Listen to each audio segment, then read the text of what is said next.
Mtazamaji wa Biomedia, katika channel hii kama ambavyo tunafahamu unapata habari mbalimbali za kisiasa, lakini pia habari za udaku pamoja na matukio ya kijamii. Leo tutangazia habari upande wa siasa ambako mwanadada Mange ametubua siri hali ilivyo mahakamani kesi ya uhaini ya Tundu Lissu. Kesi imekwisha na atakuwa huru muda si mrefu. Karibu sana popote pale ambako unatazama Biomedia katika habari za siasa.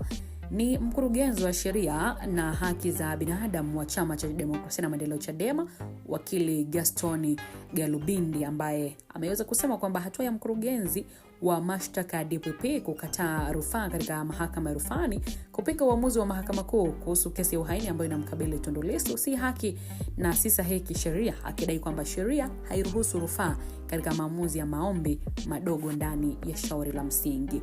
Akizungumza kwa njia ya simu na mwanahalisi Digital, Galubindi aliweza kusema kuwa hatua hiyo inaashiria upande wa mashtaka umeshindwa kuendeleza kesi hizo kwa hoja za kisheria na badala yake umechagua njia ya kuchelewesha mchakato wa haki. Na aliweza kufafanua hatua hiyo na kupaki basi kwa kuita hivyo, akimaanisha kuwa kesi inazuiliwa kusonga mbele huku mshtakiwa akiendelea kubaki gerezani bila uamuzi wa haraka. Alisitiza kuwa kwa tafsiri ya kisheria mahakama ya rufani haina mamlaka ya kufanya marejeo ya aina hiyo, hivyo hatua hiyo inalenga kucheleweshwa haki badala ya kuitafuta. Na kwa mujibu wake, msimamo wa chama hicho ni kwamba kesi hiyo ina sura ya kisiasa na inalenga kuwanyamazisha wapinzani wa kisiasa, jambo ambalo alilisema kwamba hawatakubaliana nalo.